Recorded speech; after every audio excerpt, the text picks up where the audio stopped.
Hello all, welcome back to our channel. అందరూ బాగున్నారా friends? ఇదే ఆల్ న్యూ 2025 Honda Dio 110. ఈ 25 మోడల్లో హోండా వాళ్ళు ఏ అప్డేట్స్ చేశారు, ఎంత ప్రైస్ పెట్టారు, ఏమేమి ఫీచర్స్ ఆఫర్ చేస్తున్నారో ఈ వీడియోలో క్లియర్గా డిస్కస్ చేద్దాం. మీరు వీడియోని స్కిప్ చేయకుండా లాస్ట్ వరకు చూడండి, ఇంట్రెస్టింగ్గా ఉంటుంది. ఎవరైనా మన ఛానల్ ఫస్ట్ టైం చూస్తే నా ఎక్స్ప్లెనేషన్ ఎఫర్ట్స్ నచ్చితే ఛానల్ సబ్స్క్రైబ్ చేసుకోండి. ఈ వీడియోకి ఒక 500 లైక్స్ వస్తాయని చెప్పి నేను ఎక్స్పెక్ట్ చేస్తున్నాను. సో ఇంకా లేట్ చేయకుండా టాపిక్లోకి వెళ్ళిపోదాం. హోండా డియోకి మంచి ఫ్యాన్ బేస్ ఉంది. మెయిన్గా ఈ 110cc 125తో కంపేర్ చేసుకుంటే 110 ఎక్కువ మంది పర్చేస్ చేస్తూ ఉంటారు. ఎందుకంటే ఈ స్కూటీ లుక్స్ బాగుంటాయి, మెయింటెనెన్స్ తక్కువ ఉంటుంది, అలానే మైలేజ్ కూడా ఎక్కువ ఇస్తుంది. సో అలాంటి డియో 110ని హోండా వాళ్ళు యూస్ఫుల్ అప్డేట్స్ చేసి నెక్స్ట్ లెవెల్కి తీసుకెళ్లారు. సో ఓవరాల్గా ఈ స్కూటీ గురించి ఇప్పుడు ఇన్ డెప్త్ రివ్యూని మనం తెలుసుకుందాం. First of all scooty front profile చూస్తే మిర్రర్స్ క్వాలిటీ పర్లేదు, బాగానే ఉన్నాయి. ఇక్కడ వి షేప్లో ఎల్ఈడి డిఆర్ఎల్ ఇచ్చారు, చూడటానికి బాగుంది. అలానే ఇక్కడ హోండా అని చెప్పి స్టిక్కర్తో మెన్షనింగ్ చేశారు. నెక్స్ట్ కింద నెంబర్ ప్లేట్ బ్రాకెట్ ఉంది. ఇప్పుడు మీకు వీడియోలో కనిపిస్తుంది చూసారు, ఈ కలర్ అనేది కొత్త కలర్ అనమాట. 2025 మోడల్ ఇచ్చారు. డ్యూయల్ టోన్ కలర్లో చూడటానికి చాలా బాగుంది. ఫ్రంట్లో మెయిన్గా బ్లాక్ కలర్లో గ్లాసీ ఫినిషింగ్ కలర్ ఇచ్చారు. అలానే లైట్ గ్రేయిష్ కలర్ ఉంది. ఈ కాంబినేషన్లో స్కూటీ చూడటానికి చాలా బాగుంది. పర్సనల్గా నాకు కూడా ఈ రియాలిటీలో చూడగానే ఈ కలర్ కూడా బాగా నచ్చింది. నెక్స్ట్ ఈ సిగ్నల్ లైట్స్ బల్బే ఇచ్చారు, ఎల్ఈడి ఏం కాదు. హజర్ లైట్స్ కూడా ఏమీ లేవు. ఇంకా head light wise LED head light ఇచ్చారు. ఇది ఒక ప్లస్ పాయింట్ అనమాట. డిజైన్ కూడా చూడటానికి బాగానే ఉంది. ఎల్ఈడి లైట్ కాబట్టి నైట్ టైం విజన్ అనేది బాగానే ఉంటుంది. ఇంకా సైడ్స్ ఏరోడైనమిక్ వైజ్ అలానే స్టైల్ వైజ్ షార్పీ కట్స్ అని మనం చూడొచ్చు. అలానే ఇక్కడ కార్బన్ టైప్ టెక్స్చర్ కూడా మెన్షనింగ్ చేశారు. ఓవరాల్గా ఈ స్కూటీ ఫ్రంట్ వ్యూ చూడటానికి చాలా షార్పీగా ఉందన్నమాట. ఇంకా ఈ front mud guard fibre material, iron ఏం కాదు. బ్రేకింగ్ సిస్టమ్ వైజ్ ఈ స్కూటీలో సిబిఎస్ బ్రేకింగ్ సిస్టమ్ ఉంది. బ్యాక్ సైడ్ బ్రేక్ని అప్లై చేస్తే ఫ్రంట్ బ్రేక్ అనేది ఎంగేజ్ అవుతూ ఉంటుంది.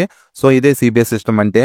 ఇంకా ఫ్రంట్ టైర్ వైజ్ 90/90 12 ఇంచ్ టైర్ని ప్రొవైడ్ చేశారు. ఎంఆర్ఎఫ్ కంపెనీ టైర్స్ని స్టాక్గా ప్రొవైడ్ చేస్తున్నారు. టైర్ ప్రొఫైల్ చూడటానికి ఇలా ఉంది. ఇంకా అలవల్ డిజైన్ కూడా సింపుల్గా చూడటానికి బాగానే ఉన్నాయి. ఫ్రంట్లో 12 ఇంచ్ వీల్ ఉంటే బ్యాక్ సైడ్ 10 ఇంచ్ వీల్ ఉంటుంది. ఇంకా ఫ్రంట్ సస్పెన్షన్ వైజ్ రెగ్యులర్ గానే టెలిస్కోపిక్ సస్పెన్షన్ ప్రొవైడ్ చేస్తున్నారు. డైలీ లైఫ్ లో సస్పెన్షన్ పర్ఫార్మెన్స్ అనేది బాగానే ఉంటుంది. అలానే కింద ఇక్కడ రిఫ్లెక్టర్స్ ఉన్నాయి. ఇంకా స్కూటీ సైడ్స్ కూడా హోండా అని చెప్పి గ్రాఫిక్స్ చూడొచ్చు. సైడ్స్ కూడా కార్బన్ టైప్ టెక్స్చర్ ని మెన్షన్ చేశారు. నెక్స్ట్ ఈ ఫ్రంట్ బ్రేక్ లెవరో బ్యాక్ సైడ్ బ్రేక్ లెవరో నార్మల్ వే ప్రొవైడ్ చేశారు. కీ డిజైన్ కూడా ఇది నార్మల్ కీనే. ఇంకా హ్యాండిల్ బార్ మీద ఉన్న స్విచెస్ గురించి డిస్కస్ చేస్తే ఈ 25 మోడల్లో స్విచ్ కిట్ని అప్డేట్ చేశారు. గేమ్స్లో మనం right and left front move అవడానికి కంట్రోలింగ్ బటన్ ఉంటుంది కదా, అలాగే ఇక్కడ 4-way టాగిల్ బటన్ ప్రొవైడ్ చేయడం జరిగింది. చూడటానికి బాగుంది ఈ బటన్ అనేది. పైన high beam, low beam, pass switch ఇన్బిల్ట్గా ఉన్నాయి. కింద 4-way టాగిల్ కంట్రోలింగ్ బటన్ ఇచ్చారు. అలానే కింద హార్న్ ఉంది, సిగ్నల్ స్విచ్ ఉంది. Next handle bar right side engine auto stop and start button ఉంది. ఇందులో ఇన్బిల్ట్గా సెల్ఫ్ స్టార్ట్ని ప్రొవైడ్ చేశారు. ఇంజిన్ కిల్ స్విచ్ అయితే లేదు. ఇంకా స్విచెస్ క్వాలిటీ పర్లేదు, డీసెంట్గానే ఉన్నాయి, మరీ అంత గ్రేట్ అనిపించలేదు. ఇంకా ఈ ఫ్రంట్ కన్సోల్ వ్యూ దగ్గర కూడా కార్బన్ టైప్ టెక్స్చర్ని మెన్షన్ చేశారు. హోండా లోగో కూడా చూడొచ్చు.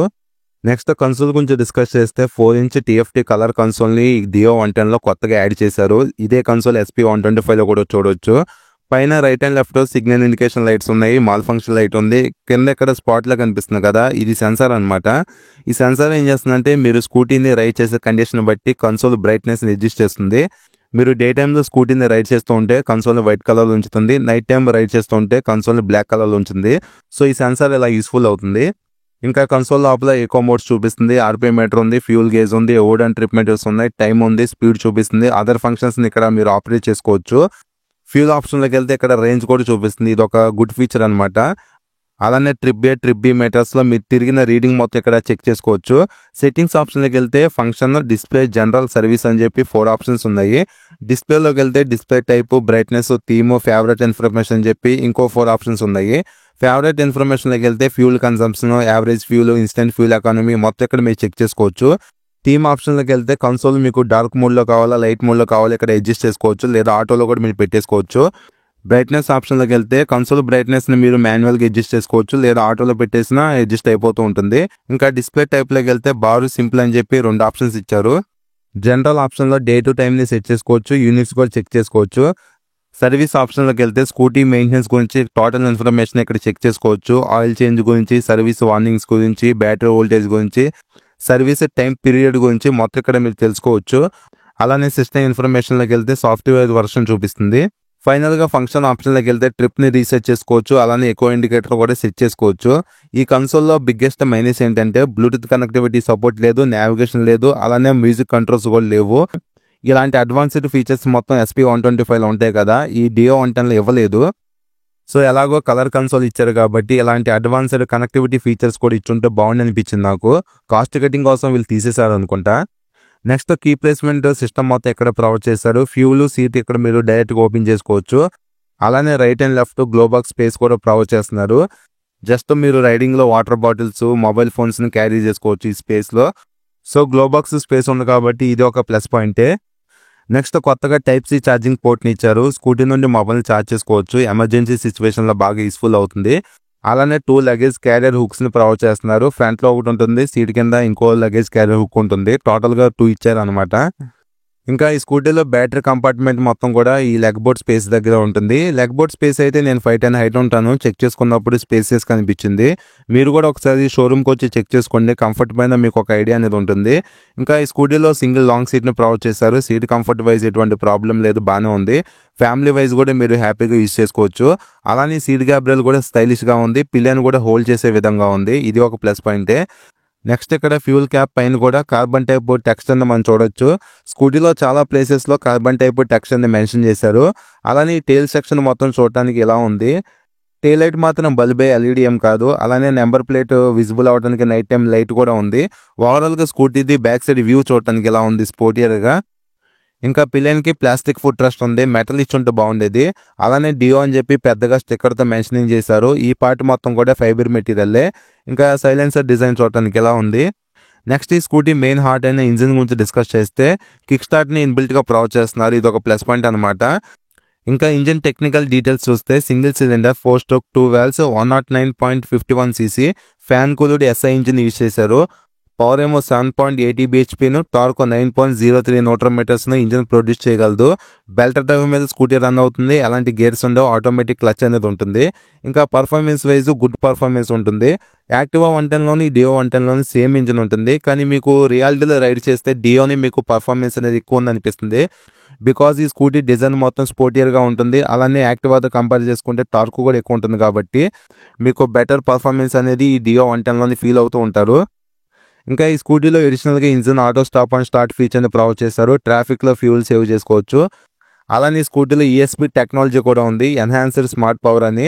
ఈ టెక్నాలజీ ఏం చేస్తుందంటే స్కూటీని మనం రైడ్ చేసేటప్పుడు బెటర్ పర్ఫార్మెన్స్ని ఫీల్ అవడానికి యూస్ఫుల్ అవుతుంది. అలానే స్కూటీలో సైలెంట్ స్టార్ట్ టెక్నాలజీ కూడా ఉంది. స్కూటీని సర్ఫ్ చేసి స్టార్ట్ చేసినప్పుడు ఎటువంటి సౌండ్ లేకుండా సైలెంట్గా స్టార్ట్ అవుతుంది స్కూటీ అనేది.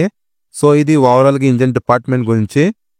ఇంకా back side spring loaded 3-step adjustable suspension provide చేస్తారు. ఇంకా back side brake wise 130 mm drum brake ఉంటుంది. ఫ్రంట్లో కూడా 130 mm డ్రమ్ బ్రేకే ఉంటుంది. ఇంకా టైర్ వైజ్ బ్యాక్ సైడ్ 90/100 10" వీల్ని ప్రొవైడ్ చేశారు.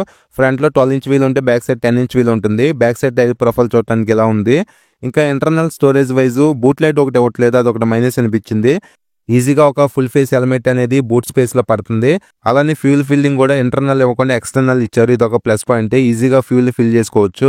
ఇంకా ఈ స్కూటీ టోటల్ వెయిట్ 105 kgs ఉంది. సీట్ హైట్ 765 mm ఉంది. గ్రౌండ్ క్లియరెన్స్ 160 mm ప్రొవైడ్ చేశారు. చాసిస్ వైజ్ అండర్బోన్ చాసిస్ని స్కూటీలు యూజ్ చేశారు. ఫ్యూల్ ట్యాంక్ కెపాసిటీ 5.3 liters ఉంది. మైలేజ్ గురించి డిస్కస్ చేస్తే ఈజీగా 50 kilometers మైలేజ్ని స్కూటీలు ఎక్స్పెక్ట్ చేయొచ్చు. ప్రైస్ గురించి డిస్కస్ చేస్తే నేను రివ్యూ చేసిన షోరూంలో 1,10,000 ఆన్ రోడ్ ప్రైస్ అనేది ఉంది. సో ఈ ప్రైస్ అనేది మీ లొకేషన్ వైజ్ చేంజ్ అవుతూ ఉంటుంది, గమనించండి. ఇంకా హోండా షోరూమ్స్ అనేవి ఎక్కువ ఉంటాయి కాబట్టి సర్వీస్ రీచ్ అనేది బాగానే ఉంటుంది. మెయింటెనెన్స్ కూడా తక్కువే ఉంటుంది ఈ స్కూటీది. సో ఇది ఫ్రెండ్స్ ఓవరాల్గా ఈ హోండా డియో 110 2025 మోడల్ గురించి. 110cc సెగ్మెంట్లో డియో 110లో మంచి పర్ఫార్మెన్స్ ఉంటుంది, మైలేజ్ ఎక్కువ వస్తుంది, మెయింటెనెన్స్ తక్కువ ఉంటుంది. అలానే లుక్స్ కూడా చూడటానికి చాలా బాగున్నాయి. అలానే 25 మోడల్లో యూస్ఫుల్ అప్డేట్ చేశారు కాబట్టి డియో 110 అనేది ఇంకా బెటర్ అయింది. ఓవరాల్గా గుడ్ స్కూటీ అని చెప్పొచ్చు 110cc సెగ్మెంట్లో. సో ఇది ఫ్రెండ్స్ ఓవరాల్గా ఈ వీడియో నచ్చితే లైక్ చేయండి. మన ఛానల్ ఫస్ట్ టైం చేస్తే సబ్స్క్రైబ్ చేసుకొని సపోర్ట్ చేయండి. నేను ఏదైనా పాయింట్ని మిస్ చేస్తుంటే కింద కామెంట్ చేయండి, రిప్లై ఇస్తాను. Thank you.